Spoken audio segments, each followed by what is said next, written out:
আসসালামু আলাইকুম। আজ রাত বাংলাদেশ সময় রাত একটাই, অর্থাৎ শনিবার দিবাগত রাত একটাই ইউরোর দ্বিতীয় কোয়ার্টার ফাইনালে মুখোমুখি হচ্ছেন ফ্রান্স এবং পর্তুগাল।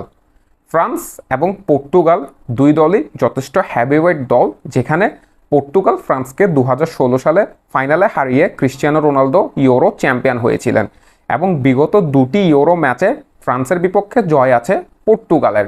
এইসব স্টেটের পরও আজকের ম্যাচে কে এগিয়ে থাকবেন, কার জয়ের সম্ভাবনা কতটুকু স্কোয়াড বিবেচনায়, শক্তি সামর্থ্য বিবেচনায়, সেটি নিয়ে আলোচনা করব। ফ্রান্সের কোচ দিদিয়ার দিশচ্যাম্পের সবচেয়ে বড় শক্তি হলো ফ্রান্সের অ্যাটাকিং লাইন আপ, যেখানে তিনজন প্লেয়ার কিলিয়ান এমবাপ্পে, অ্যান্তোয়ান গ্রিজম্যান এবং কোলোমুয়ানি দারুণ খেলছেন। সেই সাথে আছেন ফ্রান্সের আরেক স্ট্রাইকার, যে সাবস্টিটিউট হিসেবে নেমেও ম্যাচ ঘোরাতে পারেন, মার্কাস থুরাম। তাই এই চারজন অ্যাটাকারকে নিয়ে ফ্রান্সের অ্যাটাকিং লাইন আপ একেবারে চকচকে বলতে হবে।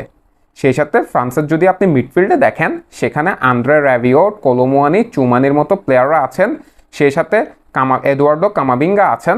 তারাও ফ্রান্সকে যথেষ্ট ভালো ব্যাকআপ দেয়। অ্যানগোলো কন্তের কথা ভুলে গেলে চলবে না। কন্তে এমন একজন মিডফিল্ডার যে নির্দিষ্ট দিনে পুরো গেমকে কন্ট্রোল করার ক্ষমতা হাসি মুখে তার আছে।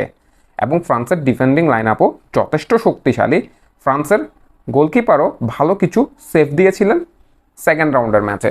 তাই বলতে হবে ফ্রান্স যথেষ্ট শক্তিশালী স্কোয়াড নিয়ে আসছেন। যদিও ফ্রান্স এই ইউরোতে এখন পর্যন্ত ওপেন প্লে থেকে একটি গোলও করেনি। দুটি ম্যাচ তারা আত্মঘাতী গোল থেকে জিতেছে। একটি ম্যাচে পোল্যান্ডের বিপক্ষে এমবাপ্পে পেনাল্টি থেকে গোল করেছে। তার মানে এখন পর্যন্ত ওপেন প্লে থেকে একটিও গোল করেনি ফ্রান্স। অন্যদিকে যদি রবার্টো মার্টিনেজের পর্তুগালের কথা বলি, দেখেন শেষ ম্যাচে স্লোভানিয়ার বিপক্ষে তাদেরকে কিন্তু জিতিয়েছে তাদের গোলকিপার দিয়েগো কস্তা। আজকে যেমন আর্জেন্টিনাকে এমিলিয়ানো মার্টিনেজ জিতিয়েছেন, তেমনি দিয়েগো কস্তা 3টি শুট আউট সেভ দিয়েছেন টাই ব্রেকারে।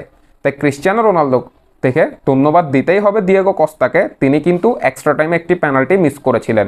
ফ্রান্সের সবচেয়ে বড় শক্তি যে দুজন প্লেয়ার, তারা হলো বার্নার্ডো সিলভা এবং ব্রুনো ফার্নান্দেস। নিশ্চয়ই দুঃখিত, পর্তুগালের সবচেয়ে বড় শক্তি বার্নার্ডো সিলভা এবং ব্রুনো ফার্নান্দেস। ফ্রান্স নিশ্চয়ই আজকের ম্যাচে এই দুজন প্লেয়ারকে আটকানোর জন্য আলাদা করে প্ল্যান করবেন। অন্যদিকে 39 বছর বয়সী ক্রিস্টিয়ানো রোনালদো এখন পর্যন্ত ইউরোতে এই আসরে নিজেকে মেলে ধরতে পারেননি, কোনো গোল পাননি, কোনো অ্যাসিস্ট পাননি। তবে নির্দিষ্ট দিনে সেও ম্যাচকে যে কোনো মুহূর্তে ঘুরিয়ে দিতে পারেন। তাই বলতে হবে পর্তুগালের এই স্কোয়াডে যথেষ্ট ভালো প্লেয়ার আছে, পেপের মতো অভিজ্ঞ প্লেয়ার আছে, সেই সাথে রুবেন দিয়াজ আছে এবং সেই সাথে মিডফিল্ডেও তাদের ভালো কিছু প্লেয়ার আছে যারা গেমকে ডমিনেট করতে পারবেন। সেখানে বার্নার্ডো সিলভার মতো প্লেয়ার আছেন এবং দিয়েগো জোতার মতো উইঙ্গার আছেন। তাই পর্তুগাল এবং ফ্রান্সের ম্যাচে আসলে কাউকে নির্দিষ্ট করে এগিয়ে রাখা সম্ভব নয়।